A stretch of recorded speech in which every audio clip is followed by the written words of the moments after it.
Hello guys, இன்னைக்கு நருட்டோவை பார்த்து copy அடிச்ச சில மூவிஸை பத்தி தான் இந்த வீடியோல பார்க்க போறோம். ஸோ நீங்க நருட்டோ ஃபேன்ஸா இருந்தா நிச்சயமா இந்த மூவியெல்லாம் கெஸ் பண்ணிருப்பீங்க.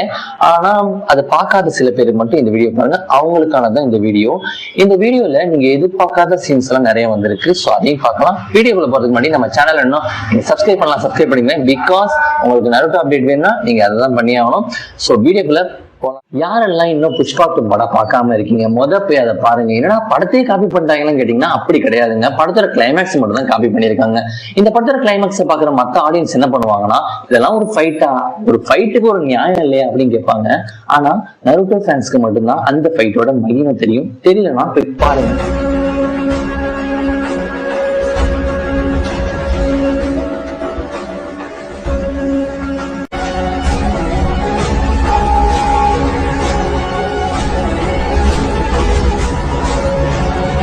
யாரெல்லாம் இன்னும் ஜெயம் ரவி நடிச்ச போகன் படம் பார்க்காம இருக்கீங்க? ஏன்னா அந்த படத்தையே காப்பி பண்ணிருக்காங்களா அப்படின்லாம் கேட்காதீங்க. அந்த படத்துல ஏதாவது ஒரு சீனானா யோசிக்காதீங்க. அந்த படத்துல அரவிந்த் சுவாமியோட பவரே ஒரு காப்பி தான் சொல்ல நம்ப முடியுதா? Mind transfer. நருட்டோல ஈனோ அப்படிங்கிற ஒரு பொண்ணோட கேரக்டர் வந்து கிஷாஷி மோட்டோ வந்து மேக் பண்ணியிருப்பாரு. ஸோ அதுல அந்த பொண்ணுக்கு கொடுத்த ஒரு ஸ்பெசிபிக்கான பவர் தான் மைண்ட் டிரான்ஸ்பர் ஜுட்சு. ஸோ இதே தான் அப்படியே போகன் படத்துலயும் எக்ஸிக்யூட் பண்ணியிருக்காங்க. ஸோ அது எதுன்னு ஒரு கன்ஃபியூஷன் ஆச்சுன்னா, இதோ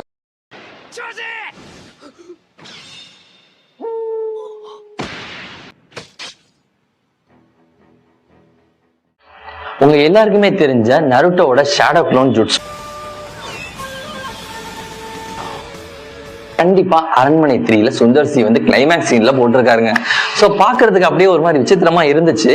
இருந்தாலும் கொஞ்சம் ஏத்துக்கிற மாதிரி தான் இருந்துச்சு. சோ இதே சீனை வந்து இன்னொரு படத்துலயும் காப்பி பண்ணி போட்டிருக்காங்க. அது என்ன மூவின்றதை நீங்க கமெண்ட்ல பண்ணுங்க. சோ இப்ப போய் அந்த சீனை போய் பார்ப்போம்.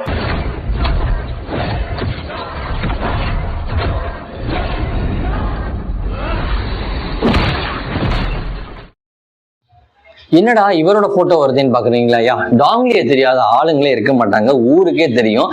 இப்படி பார்த்தாருனாலே அங்கிட்டு இங்கிட்டு ஏதோ ஒண்ணு நடந்துரும். சோ அந்த மாதிரிதான் இது எங்கேயோ பார்த்த மாதிரி இருக்குன்னு சொல்லிட்டு இப்போ ஃபீல் பண்ணல. ஆனா இப்ப எனக்கு இடிக்குதுங்க. அது என்னன்னு பாத்தீங்கன்னா, ஃபேமஸான இட்டாச்சி, சாஸ்கே அண்ட் ககாஷி அப்படி சொல்லிக்கிட்டே போலாம். அவங்க எல்லாரோட ஷேரிங் ஆனாங்க. சோ அந்த ஷேரிங் ஆன்ஸ் தான் அப்படியே இந்த இடத்துல வந்திருக்கும்னு சொல்லிட்டு எனக்கு ஒரு டவுட் இருக்கு.